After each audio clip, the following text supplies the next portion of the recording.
2014년 8월 31일 하나님께서 우리에게 주신 말씀은 시편 127편 1절에서 2절입니다.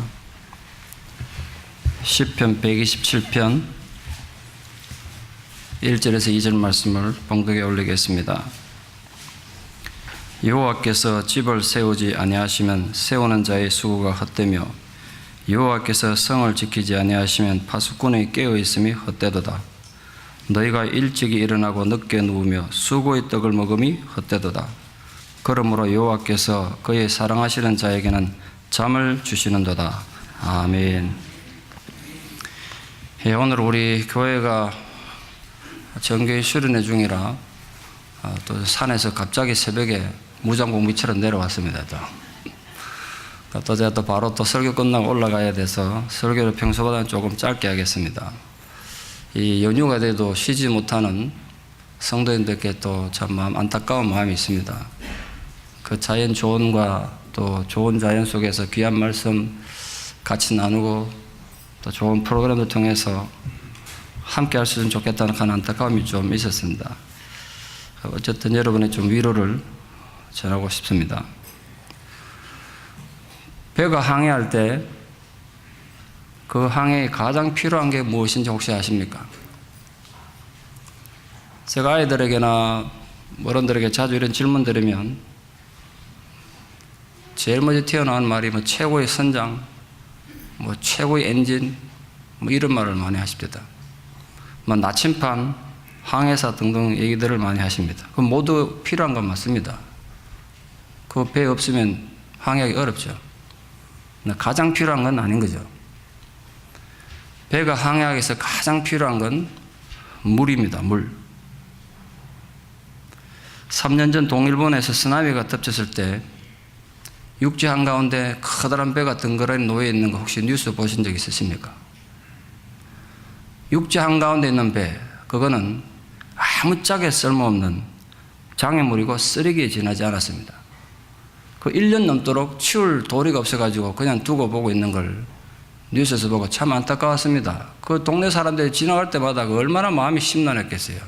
그것도 하필 배가 떠밀려 와가지고 도로 사거리 한복판에 엄청나게 큰 배가 와 탁 있어 있으니까 그 상처가 참 아팠겠다는 생각을 많이 하면서 육지에 있는 배는 저렇게 흉물스럽구나 이런 생각을 제가 뉴스 보면 해본 적이 있습니다. 배는 싫든 좋든 물 위에 있어야 되고 물 위에 있어야 움직일 수 있구나. 그걸 제가 뉴스 보면서 많이 생각을 해봤습니다. 그런데 물 위를, 바다 위를 항해하는 배에게 가장 위험한 게 뭔지 아십니까? 항해하는 배에게 가장 위험한 것도 물입니다. 물이 배 바깥에 있을 때는 가장 필요한 존재입니다만 항해하는 배에게 물이 그 안에 들어오면 그보다 또 위험한 거 없습니다. 우리는 흔히 인생을 항해에다 비유합니다. 이유가 뭘까요? 바로 이 사실 때문에 그렇습니다. 특히 하나님을 신앙하는 사람들의 인생이란 정말 항해와 같습니다. 신앙생활이 많은 경우에 항해와 많이 닮았다는 생각을 제가 많이 합니다. 어떨 때는 내가 은혜 받아가지고 마음이 충만할 때는 정말 내 인생이 순풍에 돋단 것처럼 이제 내 인생에 무슨 어려움이 있겠나, 아무런 파도도 없고 잔잔한 바다 위를 콧노래로 부르며 즐기면서 항해할 수 있을 것 같습니다. 저도 그런 때가 있었습니다. 내게 이제 무슨 시험이 있고 무슨 어려움이 있겠나, 어떤 어려움이 와도 어떤 시험이 와도 이겨낼 것 같고 자신만만하고 그랬습니다. 그런데 항해해 보니까 전혀 그러지 못했습니다. 전혀 예상도 하지 못했던, 조금이라도 무슨 조짐이 보이면 준비를 하지 않습니까? 근데 전혀 예상하지 못한 곳에서 폭풍이 밀어닥칩니다. 그래서 내 인생이란 배가, 내 영혼이란 배가 난파 직전의 위험에 처하기도 합니다. 근데 그걸 견뎌내고 항해를 계속 하는 게 신앙이더라는 거죠. 특히 신앙을 항해에 비하는 이유가 우리가 살아가야 되는 세상이 바다와 같고 신앙은 그 바다 위를 항해하는 배와 같기 때문에 그렇습니다. 좀 더 이해하기 쉽게 설명드리면 아무리 믿음이 대단하고 헌신된 하나님의 사람도 그가 살아가야 되는 삶의 현장은 험한 바다 같은 세상 속입니다. 우리 지금 교인들이 기도원에 가 있습니다. 경치가 끝내줍니다. 죄송합니다. 자꾸 이런 얘기 해서. 특히 식당에 밥 먹는다고 앉아있으면요, 전 유림에 호수가 쫙 펼쳐져. 근데 그런 레스토랑을 가본 적이 없습니다. 여기 우리 성도들 다 왔으면 참 좋았을 텐데 이런 생각을 해봤습니다. 그렇게 멋있어 보이는데 갑자기 우리 인생이 어려움이 닥치는 그런 고통에 처한다는 거죠. 그런 기도원 같은 것에 들어가가지고 세상과 단절돼가지고 안전한 곳에서 그냥 나 혼자 할렐루야 아멘하고 이래 살 수 있는 게 아니더란 거예요, 인생이. 사람하고 안 부대끼고 환경에 노출되지 않고 혼자 산속에 들어가서 기도나 하고 살면 얼마나 좋겠습니까, 인생이, 신앙이.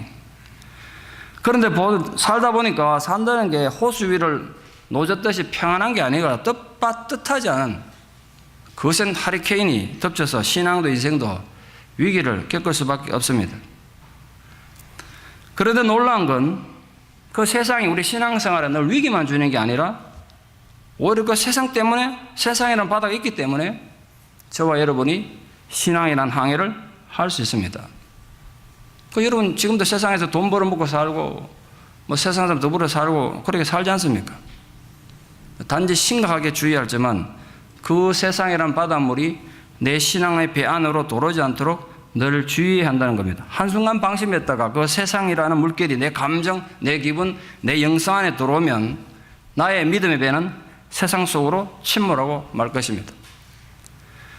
한때 대단했던 하나님의 사람들이 돈 문제, 섹스 스캔들, 유참 명예욕에 침몰해간 사람이 한둘이 아닙니다. 부지기 있습니다. 너무너무 아까운 사람 많습니다. 여러분 이름만 되면 다 알 수 있는 대단한 사람들이 그렇게 쓰러져 갔습니다. 그만큼 인생의 항해, 신앙 항해는 누구도 큰소리 칠 수 없고 조심 또 조심하며 항해할 수밖에 없는 겁니다. 그래서 우리는 우리의 영적인 항해가 좌초하거나 침몰하거나 뜻밖의 그런 하리케인을 만나서 파손하지 않도록 늘 깨어서 지키는 파수꾼이 필요합니다.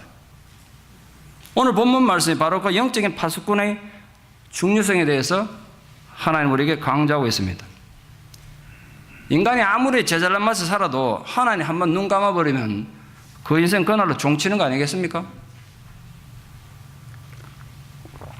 오늘 본문을 보십시오. 너무나 잘 아는 말씀이죠. 여호와께서 집을 세우지 아니하시면 세우는 자의 수고가 헛것이다. 여호와께서 성을 지키지 아니하시면 파수꾼이 잠들지 않고 눈을 부릅뜨고 깨어서 지키는 것도 헛되다. 남들보다 좀 잘 살아보고 자식들에게 좋은 삶을 마련해 주기 위해서 일찍 일어나고 늦게까지 일하는 너희들의 모든 수고가 헛될 것이다. 하나님께 의탁하지 않은 인간의 노력이라는 것이 얼마나 허무할 수 있는지 이 한 절에 정말 강하게 기록되어 있지 않습니까? 우린 때로 하나님의 도움이 없어도 운이 좀 좋고 내가 또 열심히 노력하기만 하면 대단한 집도 세우고 대단한 내 인생의 성곽을 지을 수 있다고 누구나 착각합니다. 그러나 그것이 결코 아니란 것이 오늘 하나님의 교훈이고 경고입니다. 많은 경우에 우리가 하나님 없이도 얼마든지 살아갈 수 있을 것 같고 심지어는 나 자신이 신하라도 된 듯한 그런 착각에 빠지기 쉬운 게 인간의 심각한 약점입니다. 성공적으로 보이는 인간의 어떤 노력도 하나님의 섭리와 간섭을 떠난 노력이 되면 헛된 것이다 라고 오늘 본문에 3번이나 강조하고 있습니다. 하나님을 무시하는 인생의 항해가 마주치게 되는 이 3가지 헛된 결과는 우리가 좀 심각하게 고민해 봐야 되지 않겠습니까? 하나님에 대한 신앙이 과거 그 어느 때보다 희미해진 현대를 살아가는 우리들에게 엄중한 경고이자 교훈이 아닐 수가 없습니다. 오늘 하나님께서 우리에게 들려주는 인생의 허무한 헛될 수밖에 없는 3가지를 경고하셨는데 첫 번째가 집을 세우는 수고가 헛될 것입니다. 여러분이 집을 세우는 수고가 헛될 것입니다. 물론 이 집이라는 건 건물만을 말하는 거 아닙니다. 가정의 모든 질서와 통치까지도 의미합니다. 그래서 인생이란 나름대로 저마다 집을 짓는 일에다 비교하곤 합니다. 하나님께서 몸소 세워주지 않으면 어떤 인생의 집도 한순간에 무너질 수 있다는 것이 성경 전체의 교훈이고 역사적 교훈입니다. 왜냐하면 하나님을 불신한 인생은 결국 한순간에 죽음과 함께 끝나기 때문에 그렇습니다. 어떤 분이 말입니다. 암에 걸려 투병하시다가 이제 돌아가시 직전인데 제가 임종예배를 갔는데 저보고 너무 서글픈 말씀 하셨어요.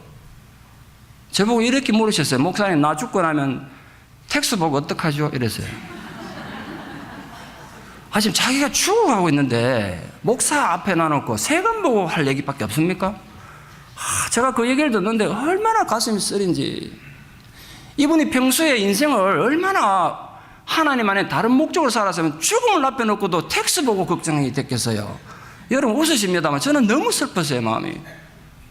그분 그리고 열흘 뒤에 돌아가셔서 제 손으로 장례를 지내는데 그 소리가 자꾸 떠오르는 거예요. 이분은 죽을 때까지 자기 신앙에 대해서 염려해 보지도 못하고 영혼에 대해서 걱정한 것도 아니고, 나 죽고 나면 이 텍스트북 어떡하냐 이거 걱정하다 죽었다고요. 그게 내가 가르친 내 성도였다는 게, 제가 목사로서 얼마나 자책이 되는지, 내가 성도를 잘못 가르쳤는가. 뭘 만난 지 얼마 안 돼서 그랬습니다만 제게 너무 잊지 못할 충격이에요. 여러분, 그분 한 생에 멋있게 살겠다고 미국 와가지고 누구보다 고생해가지고 성공을 한 것 같습니다. 많은 재능도 가졌던 분이셨어요. 근데 그건 아니라는 생각이 제가 너무 든 거죠. 혹시 여러분 중에 오늘 내 인생 끝나는데도 그렇게 잘못된 것에 목적을 두고 거기만 인생의 모든 걸 투자하다가 험하게 헛되게 사시는 분 있을까봐 제가 정말 걱정이 돼서 설교한 중에 또 그분이 떠올라서 말씀을 드립니다. 성경에 등장하는 바벨탑 사건이 인생에 쌓는 탑, 인생에 쌓는 집이 얼마나 험하게 무너질 수 있는지 보여주는 경고 아니겠습니까? 신할 평지에서 인간들은 하늘보다 더 높은 탑 한번 쌓아보자, 우리 멋있는 집을 한번 지어보자고 어리석고 교만한 시도했지만 쌓던 탑은 무너지고 인간들은 뿔뿔이 흩어지고 말았습니다. 그런데도 어리석은 인간들은 아직도 온갖 종류의 바벨탑을 쌓으면서 하나님 권위에 도전하고 있습니다. 이 모론적이 사람은 좀 겸손하게 살아야 되는데 자기들 잘나가지고 자기들 모양의 온갖 종류의 바벨탑 오늘도 쌓고 있지 않습니까? 여러분 자신을 한번 돌아보십시오. 1992년 4월 27일 LA에서 그 유명한 흑인 폭동이 일어나기 이틀 전에 마이애미 한 호텔에서 정말 블랙 코미디 같은 한 사건이 벌어집니다. 그 시점에서 70년 전에 러시아 공산혁명으로 살해당한 러시아 로마노프 왕가의 마지막 황제였던 니콜라이 2세의 조카로서 당시 73세이던 알렉산드로비치 공이 유력한 정치인들을 호텔에 초대해놓고 연설을 하면서 역설을 퍼붓고 있었습니다. 입에 거품을 막 소리쳤습니다. 그는 공산주의가 무너진 러시아에는 왕정이 회복돼야 되고 로마노프 왕가의 유일한 후손인 자신이 러시아로 돌아가서 왕이 돼야 되니까 당신들이 나를 도와주면 당신들 내가 은혜를 잊지 않겠다고 그걸 막 주장한 겁니다. 자신이 왜 그렇게 다시 러시아 황제가 되어야 된다고 주장했냐 하면 1년 전에 무너진 공산주의가 무너진 자기 조국을 방문했더니 백성들이 왕의 후계자가 왔다고 열렬히 환호를 해준 겁니다. 거기서 이분이 환상을 이제 품게 된 거죠. 내가 러시아 갔더니 온 국민이 왕이 왔다고 환호해 주더란 거야. 당신들만 좀 정치적으로 해가지고 나를 밀어서 왕이 되어주면 시켜주면 된다는 거야. 막 그렇게 열변을 토하다가 그 자리에서 쓰러졌어요. 그 2분 뒤에 죽었습니다. 심장마비로. 그게 뉴스 났습니다. 생각하면 그런 코미디도 없습니다. 한번 보십시오. 2분 뒤에 죽을 인생이 2분 뒤에 자기가 죽을 것도 모르고 황제가 되겠다고 고함을 쳐대는 이 인간의 어리석음. 제가 이걸 뉴스를 접하고 이제 막 목회 시작한 지 2, 3년 된 초년생 병아리 목사가 야, 인생이 참 함부로 살아서 안 되는구나. 그 뉴스 보고 굉장히 충격받았습니다. 여러분, 하나님 도와주지 않으면 황제가 되겠다 컨셉쳐도 아무것도 진짜 험하다는 거예요. 산다는 것이 진정한 의미, 인생의 파수꾼에 대한 의미를 제가 그때 강렬히 느꼈습니다. 여러분 잊지 마십시오. 하나님께서 친히 우리 인생을 세워주시도록 맡기는 것이 지혜이고 그게 신앙의 근본입니다. 뭘 하든지 간에 여러분 미국 땅에 오셔가지고 뭘 이루든지 간에 여러분이 이루고자 하는 그 모든 것에 하나님의 도우심과 하나님의 섭리와 하나님의 보호가 있기를 바랍니다. 그렇지 않으면 여러분이 지금 세우려고 밤낮 몸부림치는 그 모든 생존의 조건들은 한순간 험하게 무너질 수 있다는 게 하나님의 경고입니다. 두 번째로 지키는 자의 수고가 헛됩니다. 지키는 게 헛되대요. 우리 인생은 어떤 부분에서 자기 성을 지키는 일에 비유할 수 있습니다. 왜냐하면 인생이란 어찌 보면 결국 자기 것 지키려고 몸부림치는 거, 그게 인생 아니겠습니까? 재벌이나 나라도 창업보다는 수성이 힘들다. 다시 말해서 나라나 재벌을 세우는 것보다는 그게 잘 유지대로 지키는 게 힘들다고 그러니까 그 지키는 게 얼마나 힘드냐. 그 망고불변의 진리 아니겠습니까? 그런데 여기 하나님이 친히 지켜주지 않으면 어떤 인생도 꿈도 비전도 결국은 험하게 무너지고 만다. 왜냐하면 어느 누구도 자기를 완벽하게 지킬 수 없기 때문에. 여러분 자신을 완벽히 지킬 수 있습니까? 여러분 자식을 완벽히 지킬 수 있습니까? 저는 어느 순간 그걸 분명히 깨달았습니다. 저는 내 자식들이 하나님 앞에 정말 잘 살아가서 하나님 앞에 귀하게 쓰이는 존재들이 되기를 바라는데 어느 날 이걸 깨달아서 내가 절대로 내 자식들을 지킬 수 없다는 걸 깨닫게 된 겁니다. 그걸 완전히 포기했습니다. 하나님 앞에 완전히 포기했어요. 하나님이 키워주시더라고요. 전 그걸 여러분한테 좀 권하고 싶습니다. 여러분이 자식들이 어떻게 하는지 일일이 따다면 누구를 만나는지 뭘 하는지 감시할 수 있습니까? 지킬 수 있습니까? 포기하십시오. 안 됩니다. 그거 철저히 하나님 앞에 맡기십시오. 못 지켜요. 여러분 어떻게 지키겠어요? 정말 하나님 앞에 완벽히 맡기세요. 1963년 11월 22일 오전 11시 50분경 달라스에서 열릴 예정이던 민주당 전당대회에 참석을 하던 존 F 케네디 대통령이 암살당해서 죽는 사건이 벌어졌습니다. 여러분 세계에서 가장 철통 같은 경호를 받는 미국의 대통령이 백주 대낮에 자기 땅 미국에서 암살당해 죽은 것입니다. 그렇게 수많은 경찰들과 경호원들이 지켜 보호해줘도 한 자루 총을 막지 못했던 겁니다. 그날 오후 2시에 개회하게 될 그 전당대회에서 존 F 케네디가 연설하기로 되어 있었는데 제가 나중에 그 책을 읽어보고 참 안타깝게 생각했습니다. 그 연설 마지막에 그가 성경 한 문장을 인용하는 걸로 연설이 끝나게 되어 있었는데 그 연설의 마지막 문장이 이거였습니다. 여호와께서 집을 세우지 아니하시면 세우는 자의 수고가 헛되고 여호와께서 성을 지키지 아니하시면 파수꾼의 깨어있음이 헛되다. 이게 그 설교의 마지막 그 원고의 마지막 문장이었어요. 물론 그 연설도 못하고 죽었습니다만 존 F 케네디는 그 성경을 그렇게 인정할 줄은 알았지만 정작 자신의 삶에 적용할 줄은 몰랐습니다. 자기 생이 거기서 그렇게 끝날 줄 어떻게 알았겠습니까? 아무리 미국 대통령이라도 진정 하나님이 자신의 파수꾼이어야 한다는 사실을 그는 몰랐던 것입니다. 성경을 이루는 아는 것과 실제 자기 삶에 적용하는 게 이렇게 다른 문제입니다. 성은 단지 도시의 성경만이 아니라 인간들이 쌓아올린 모든 종류의 성취를 나타냅니다. 또한 사회적인 의미로 모든 공공복리의 일반적 상태를 의미하기도 하겠죠. 분명하고도 부인할 수 없는 한 가지 진리는 세상 만물은 진정 하나님 피조물이기 때문에 인간의 생명 및 그 모든 행사는 하나님 없이는 번영할 수 없다는 사실.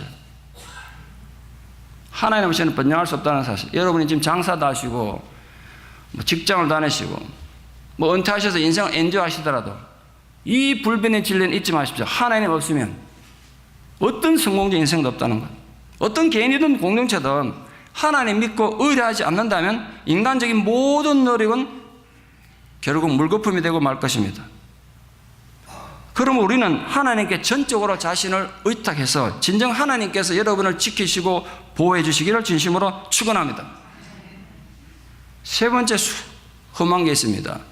너희들이 열심히 일하는 수고가 헛될 것이다. 너희가 수고의 떡을 먹으면 헛되도다. 이 말의 원문은 피곤에 지친 노력의 떡을 먹는데 그게 헛될 것이다 이렇게 되어 있습니다. 결국 하나님 없이 건강한 몸으로 부지런히 일해서 걱정 없이 먹고 살겠다는 노력, 그걸 우리가 나쁘다고 절대로 말할 수 없습니다. 그런데 하나님 없이 열심히 사니까 결국 허망하다는 거예요. 그게 인간 중심적인 노력으로 얻은 성공과 부귀영화는 그것을 얻기 위해서 지칠 정도로 수고를 했더라도 결국은 그와 그의 가정에 유익이 되지 못한다는 것입니다. 결국 아무리 화려한 인생도 하나님 없는 불신의 인생은 물거품이 되고 마는 겁니다. 앞서 말씀드린 LA 폭동은 1992년 4월 29일에 발생했습니다. 그때 자기 집 옥상에서 자기 아들하고 친구들을 불러 모아가지고 총 들고 폭동들을 막으면서 자기 가게를 겨우 지켰던 사람과 함께 훈련받은 적이 있습니다. 그 현장에 있었기 때문에 어떤 일이 벌어진지 생생하게 들을 수 있습니다.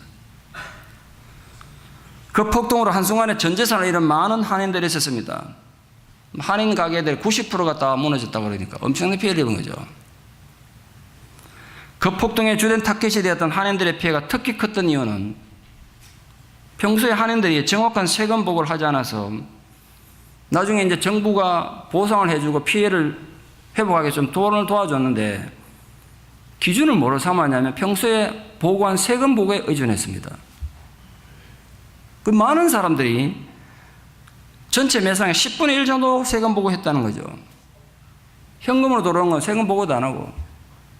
그러다 보니까 그 돈 받아가지고는 집을 쉴 수도 없고 할 수 없으니까 완전히 망해버렸다고 합니다. 그분 얘기가 그렇더라고요. 더 중요한 얘기는 그때 많은 교인들도 세금 보고를 제대로 하지 않아서 피해가 컸다는 얘기를 들었습니다. 세상의 얄팍한 상술이 인격 안으로 들어온 순간 신앙도 무너지고 인생도 무너진 대표적 경우가 아닌가 생각합니다. 너희가 수고의 떡을 먹으며 헛되도다. 물론 이 말씀이 인간의 정직한 노력이 필요 없다는 건 절대로 아니겠죠. 단지 하나님 없이도 인간적인 노력과 수고 그 자체가 성공을 보장하는 것처럼 믿고 쓸데없는 염려와 열정을 쏟아붓는 어리석음을 말하는 겁니다. 하나님 없이 한번 성공해 보였다가 몸부림치는 것. 그리고 우리 인생은 항상 하나님께서 내 인생을 인도해 주시도록 겸손히 하나님 앞에 내맡기는 훈련, 이게 필요합니다. 제가 어제 저녁에 우리 강사로 오신 신학교 스승 되시는 목사님에게 설교를 들었는데 내가 너무 충격의 설교를 많이 들어서 여러분 대부분 듣지 못했기 때문에 언젠가 여러분 좀 그 얘기를 좀 나누고 싶습니다만, 목사도 제가 자주 말했지 않습니까? 제일 힘든 게 하나님 믿는 겁니다. 예수 믿는 게 제일 힘들어요. 여러분에게 설교하고 성경 공부 시키고 뭐 제자 훈련하고 누구나 할 수 있어요. 근데 진짜 예수 믿는 게 힘들어요. 왜냐하면 진짜 예수 믿으면 내가 남을 위해서 죽어야 돼요. 진짜 내가 정말 예수 믿으면 완전히 자기를 포기하고 부정해야 돼요. 내가 진짜 예수를 못 믿으니까 자기 부정이 안 되는 거고 자기 포기가 안 되는 겁니다. 그러니까 교회가 힘든 거예요. 왜 힘든지 아십니까?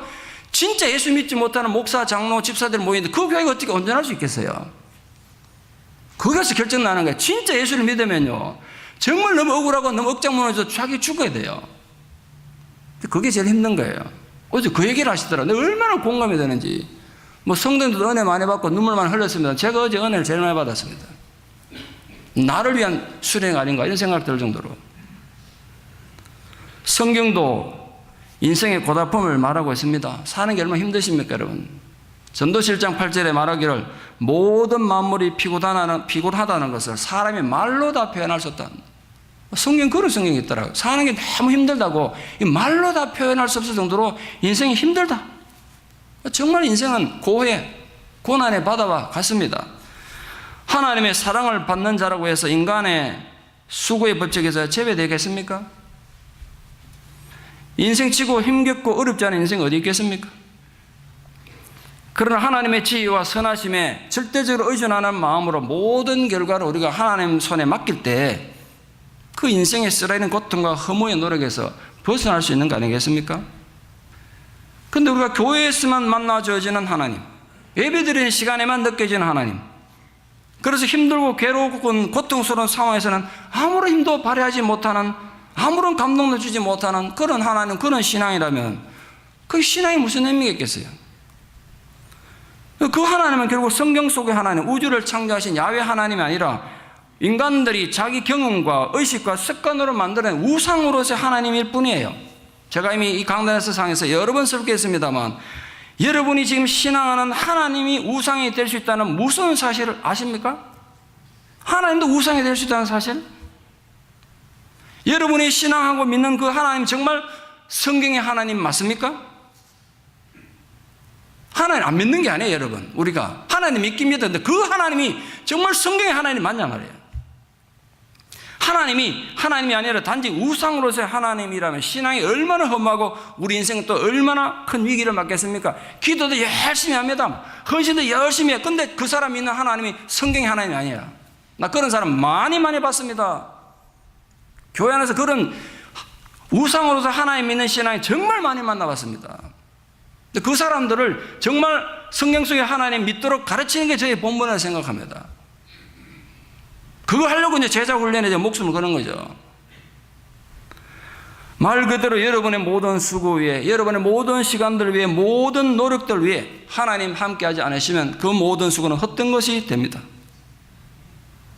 여러분, 우리 자식들의 모든 노력들이 그렇게 헛된 것이 되지 않도록 자식들을 위해서 기도 많이 하셔야겠습니다. 특히 이 부분에서 기도해 주십시오. 여러분의 자식들의 모든 노력과 수고가 결코 하나님 앞에 헛된 것이 되지 않도록 우리 자식들이 하나님을 존경할 줄 알고 하나님 앞에 기도할 수 있는 자식 되도록 기도해 주십시오.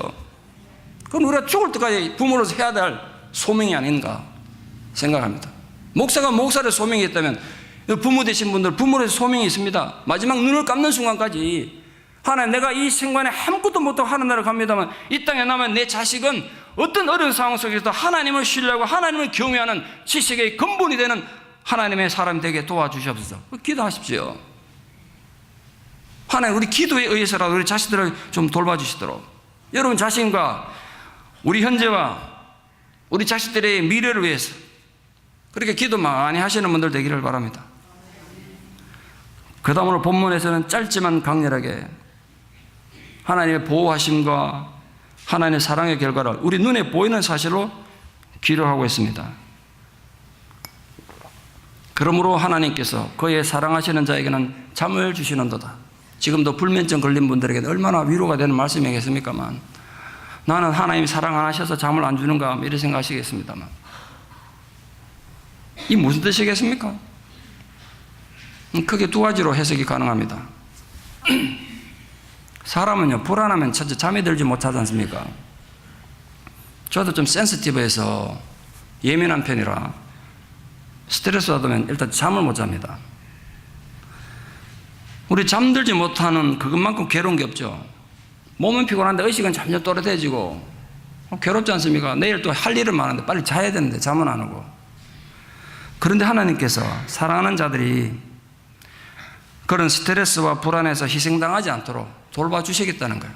여러분 진심으로 축원합니다. 여러분은 어떻게 스트레스 없이 인생 살겠어요? 제가 의사한테 제가 위가 안 좋아서 자꾸 진단받으러 갔더니 스트레스 받지 마라 그러더라고요. 제가 지금도 목이 좀 안 좋습니다만 목이 안 좋아서 병원 갔더니 제발 말하지 마라 그러더라고요. 참 내가 기가 막혔어요. 목사하지 마라 솔직히. 그거 어떡하겠어요? 어떡하겠어요? 근데 인생 스트레스 받고 이 일을 안 하면 내 건강에서 좀 해야 되는 일을 하지만 하나님께서 거기에 보호해 주시기를 축원합니다. 그거 하겠다는 거예요. 그거 하시겠다. 정말 하나님께서 여러분 보호자와 위로자가 되시고 여러분의 삶을 책임지시는 파수꾼 되어주시기를 진심으로 축원합니다. 오늘 본문을 또 다르게 해석하면 이렇게 됩니다. 본문을 이제 이 원문을 어떻게 읽느냐에 따라 해석이 전혀 다르게 되기도 하는데 똑같은 문장을 히브리어가 애매해서 그런데요. 이렇게 해석도 가능합니다. 하나님께서는 그 사랑하시는 자가 잠을 자는 동안에도 은혜를 주신다. 이렇게도 해석이 돼요. 저는 이 해석이 더 좋습니다. 우리가 지치고 쓰러져서 아무런 것도 할 수 없어서 낙심과 절망 속에 잠을 자는데, 우리는 아무것도 없고 잠을 자는데 하나님 그에게 은혜를 주신대. 얼마나 위로가 됩니까? 여러분에게 그 은혜가 있기를 바랍니다. 여러분이 아무런 것도 할 수 없어서 지치고 지쳐서 쓰러져 잠을 자고 정말 지쳐있는 그 동안에도 하나님께서 여러분을 배불리게 해주시고 위로해 주시는 은혜가 있기를 바랍니다. 진정 여러분이 잠들어 있을 때라도 여러분의 피로를 채워준 그 하나님을 기억하시고 다시 용기를 가지십시오. 다시 힘을 내십시오. 하나님 섭리를 인정하지 않는 자들은 죽으라 하고 일을 하지만 육체적 정신적 피곤이 떠나지 않습니다. 그러나 성도들은 수고스러운 생활을 할지라도 마음만은 편안하게 하나님께서 안정되게 해주시겠다는 뜻입니다. 그 위로를 우리가 좀 누리면서 합시다. 분명 하나님 약속은 주님의 말씀에 복종하고 하나님의 섭리를 인정하는 삶을 사는 자들에게는 은혜를 베푸셔서 육체의 안식과 마음의 평안을 주시리라 믿습니다. 하나님은 오늘 말씀을 통해 우리 모두에게 말씀하십니다. 여러분의 인생을 지키시는 파수꾼은 오직 하나님이십니다. 그러기에 우리 삶이 허무하게 끝나지 않도록 정말 하나님께서 여러분을 세워주시고 지켜주시고 인도해주시는 인생이 되도록 겸손히 범사에 하나님 인정하는 정직한 신앙 고백할 수 있기를 바랍니다. 그리고 그 신앙 고백이 단지 이론이 아니라 여러분의 가정생활, 사회생활, 교회생활 모든 삶의 현장에 구체적으로 살아있는 주님의 제자가 되기를 진심으로 축원합니다. 기도드리겠습니다. 하나님, 오늘도 우리의 파수꾼이 되어 주셔서 진심으로 감사를 드립니다. 때로는 우리가 지치고 낙심되고 너무 많은 인생의 스트레스 때문에 어찌할 바를 알지 못해 쓰러져 있을 때도 하나님께서 우리에게 은혜를 베푸신다는 사실, 우리에게 너무 위로가 되고 힘이 됩니다. 정말 우리가 하나님을 하나님으로 신앙하고 고백하는 자가 되어서 우리 인생이 결코 허무하게 끝나지 않기를 바랍니다. 우리 집을 세우는 수고가 헛되지 않기를 바라고, 지키는 수고가 헛되지 않게 하여 주시고, 우리가 땀 흘려 노력하는 우리 수고가 결코 헛되지 않게 하여 주시옵소서. 지금도 이렇게 여러모로 수고하지 않으면 살 수 없는 어려운 환경 가운데 있는 주의 자녀들을 주께서 불꽃 같은 눈동자로 돌보아 주시옵소서. 그들의 수고가 결코 헛된 것이 되지 않도록 우리 아버지 하나님 강하고 의로신 오른손으로 굳게 붙잡아 주시고, 지금도 투병 중에 있는 많은 성도들의 그 힘들고 어려운 상황 가운데 아버지 하나님의 구체적인 위로와 격려가 함께하여 주시옵소서. 예수님 이름 받들어 기도드리옵나이다. 아멘.